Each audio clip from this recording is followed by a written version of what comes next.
Alright guys, welcome back to another video. Today we are going to be going through how to get started fishing or what to buy.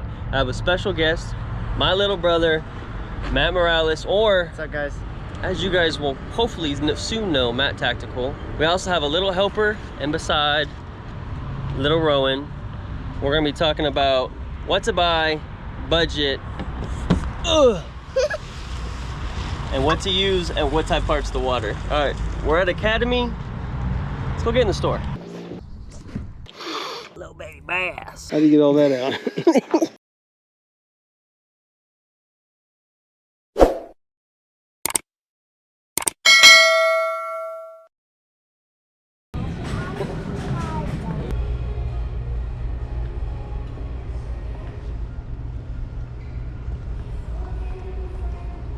All right guys, so when looking at a beginner rod, there is nothing better than the H2OX brand. These are fairly cheap. Now, a spinning reel is what you're going to get. You're going to look for something that's either a medium or a medium heavy. Now, this I'm going to put on the screen right here that explains all those. This is a medium rod. It's the H2OX. Now, this combo is going to go for about 80 bucks, which is still fairly cheap. They do have cheaper combos, but they are not in stock today. Another great brand to start on would be a Zebco. These Zebco Roams are perfect. They're already mediums. Zebco is a proven brand at $40 for this combo. It's close with the H2OX brand. It also comes with line pre-lit on it. Now, it doesn't come with lures like the H2OX Mattel. Another type of rod to go looking for when you are looking to get into fishing, especially if you wanted to be able to transfer over to saltwater, is a rod that is a medium heavy, like I had previously shown, and what I will put back up on the screen right now that explains the rods between the types of rods there are with the strength, the backbone, and the sensitivity. All right, guys, let's go talk about fishing line.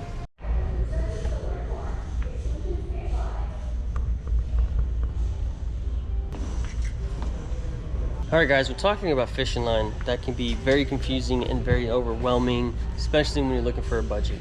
Now, there are three different types of fishing line. There's monofilament, there's fluorocarbon, and there's braid. Now, monofilament is going to be the cheapest for a spinning rod and probably the most universal for fresh to saltwater.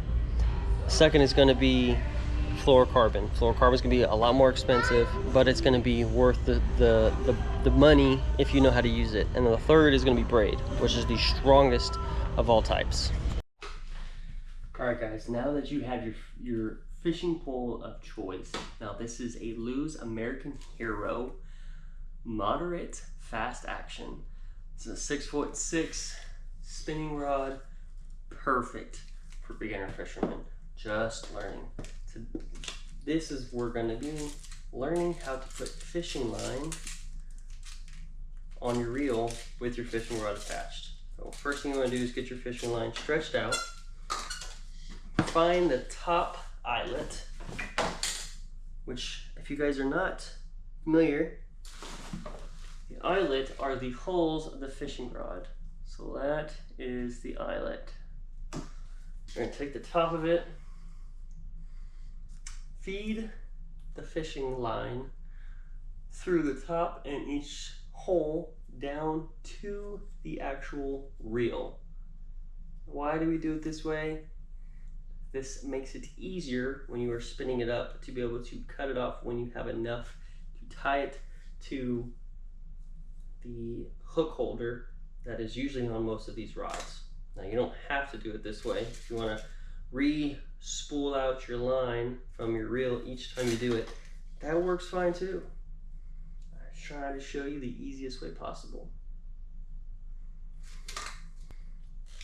So from this point, I've got the fishing line here, I've got the spool here, which this is a spool, the round part is a spool, and this is a bail. A bail is what you let go, you flip up when you cast. So now we're okay guys, so we're going to hold the line with one finger or two, wrap it around twice of the spool, 1 and 2. We're going to do an X you want an X with one more wrap. You're going to cross back over with the tail of the line one more time, meaning the tail is the part that goes, it went through the eyelets, and then you're going to spin it around 4 times. 1, 2, 3, 4. Now you're going to pull the tail as tight through, as tight as you can, and boom. Now you have the line tight to the actual fishing spool. From here, you would just clip it right there. All right, so you're at this point. Now you're gonna let the spool down. You're gonna hold the line with your index finger and the rod with the other 3 fingers and your thumb, and you're gonna slowly let the line glide through as you spin. And at the point when that gets tight, then you can really crank on it.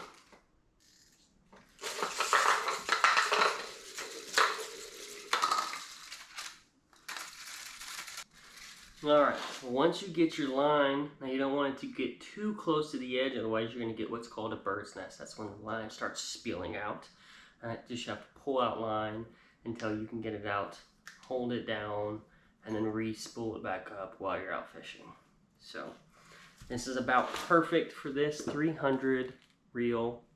300 is the size, so it can hold up to roughly 300 yards. Now, monofilament, like this is an H2OX brand, you can get for $7, and it comes with 950 yards. Like I said, this is going to be the cheapest, but this is also the most versatile. This has a lot of stretch to it, so it takes a lot more than just the 15 pounds to break it. When it comes to fluorocarbon, you're looking at some stretch with the line, but like I said, it is a lot more expensive. So this well, it's not even Seagar. So, like, to get 20-pound clear 200 yards is going to cost you right around $21 with this Yozuri Japanese fluorocarbon.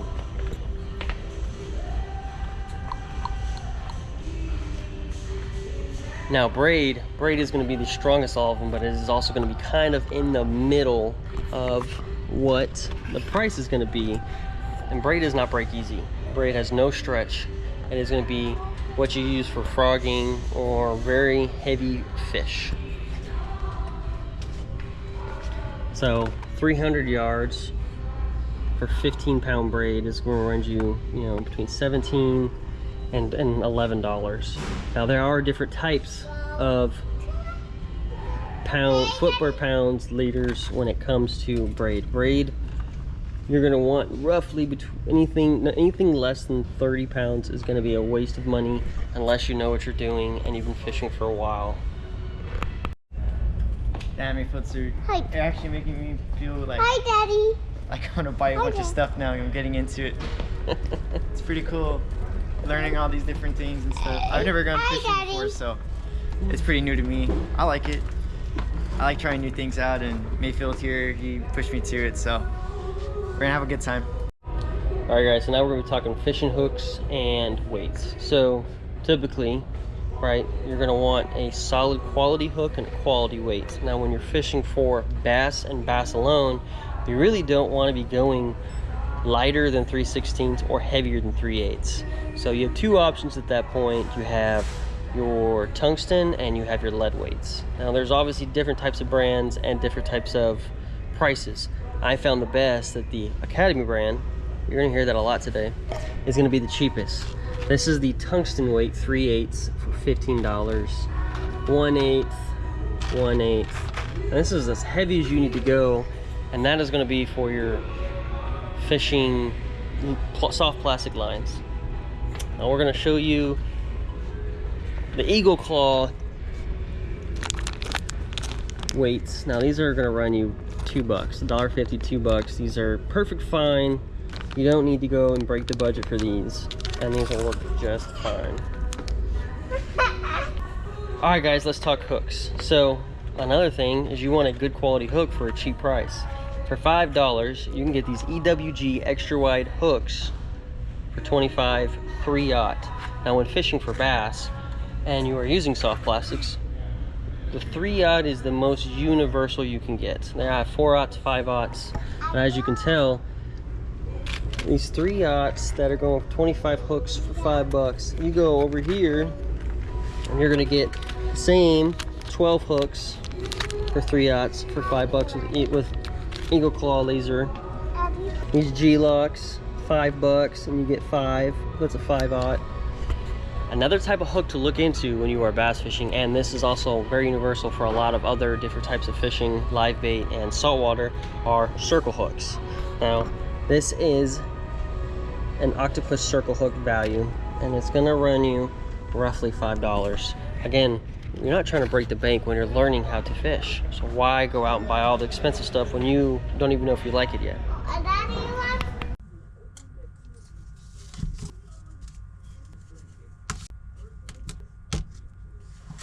Okay guys, today we're going to be going over how to put line on a hook with a fishing knot, and we'll also use a popping frog to simulate something else like a flatbill or any other kind of lures. So first thing we'll do is we're going to take our line and we'll simulate a Texas rig, which we'll use a 3/8 ounce. We are going to slide this in all the way, let it drop. Now we're going to take the hook, put the line through the hole, the eyelet hole, and we're going to do a polymer knot. So once it's in, we're going to grab the tail, go back through, grab it with your thumb, and grab the loop with 2 or 3 fingers. Slide down so you have enough string, all right? From here, we are going to make an X with the loop and the main line. We are going to put the loop, cross the loop under and through, like if you were tying your shoes. And so you pull tight, and now you should have like what's a regular knot, everyday heavy duty knot.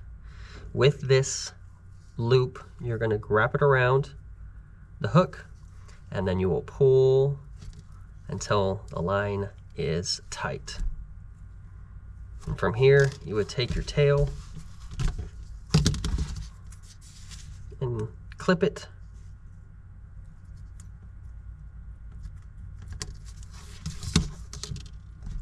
And there you go. You have a polymer knot with a Texas rig style setup.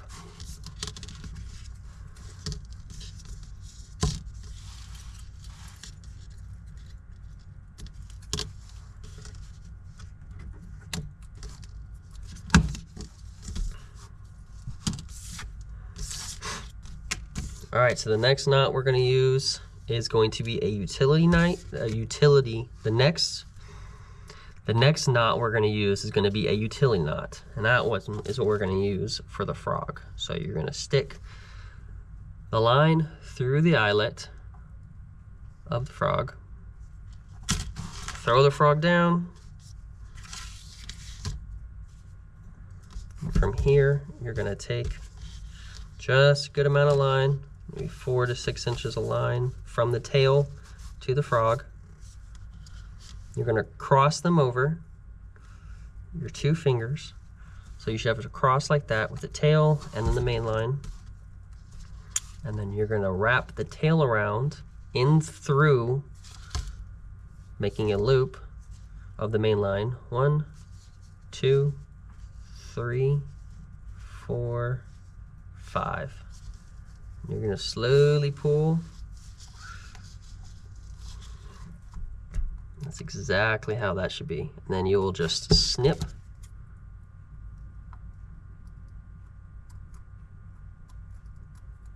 The tail.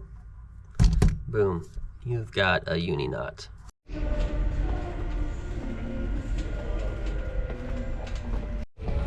All right, let's talk fishing lures. There are only 6 fishing lures I would recommend for starter fishermen. 2 soft plastics, 2 top waters, and then 2 hard baits. So when we're talking soft plastics, you don't need to go any further than getting 1 creature, so like a craw, a bug.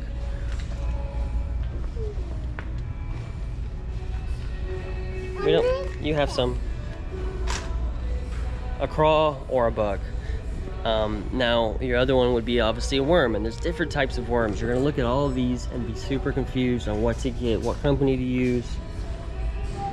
Like I said, we're gonna stick to a budget, so I would typically tell you to use Zoom or the H2OX Academy brand. You can get cheap $4. You're gonna get what, 10 worms, straight tail worms. Brush hogs is another worm type you can get. More of the creature stuff. Another worm type lure you can get are lizards. 6-inch, 8-inch lizard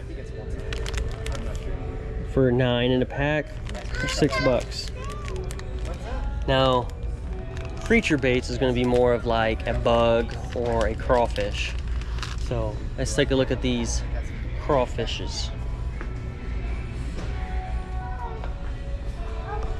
So the H2OX craw comes in multiple different colors. This one's gonna be $4.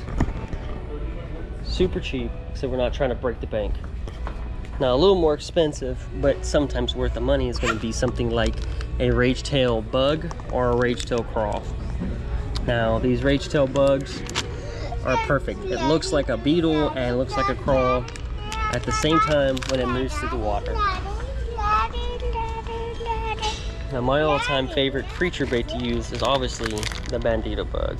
If you got the bug, you got the drug.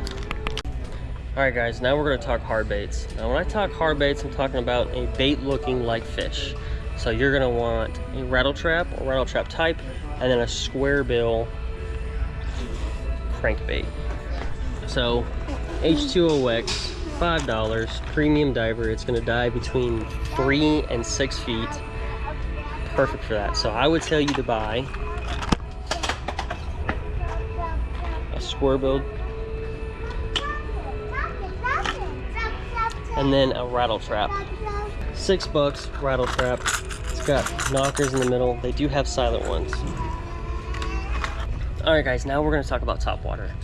The top water, you want something that's going to scoot across the water, make some noise, move some water. That is going to get the fish attention. So one of the best all-time starter topwater fish is going to be something like a whopper plopper, something that moves water, looks like a dying fish trying to skate across the top of the water. This little tail moves a bunch of water, and it actually makes a pretty good sound too.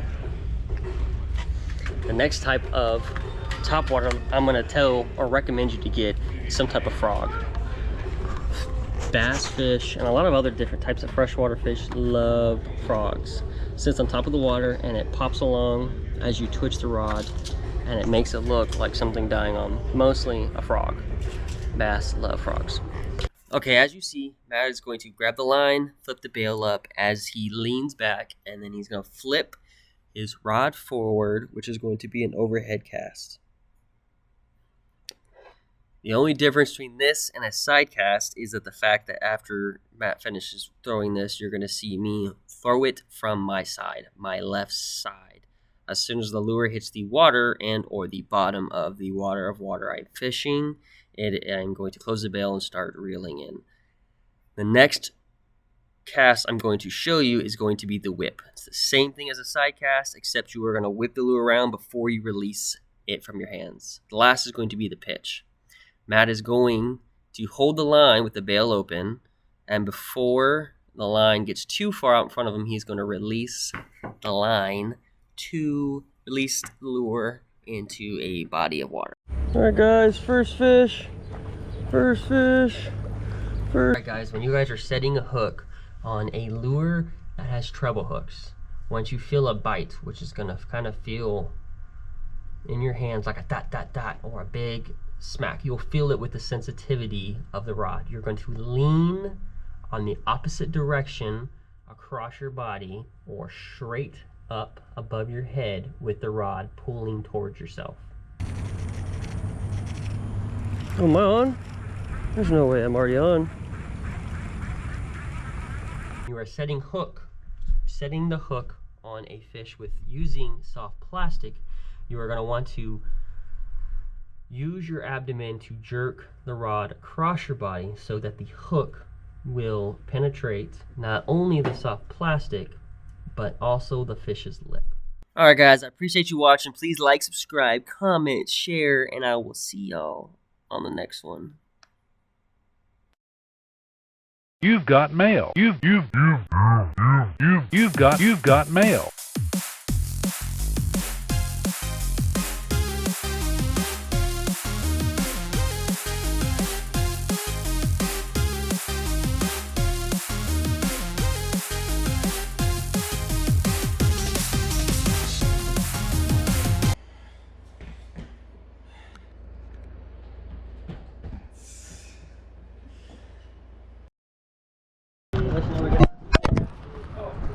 They're pretty fucking hardy. Oh, and it's recording. Recorded the whole thing.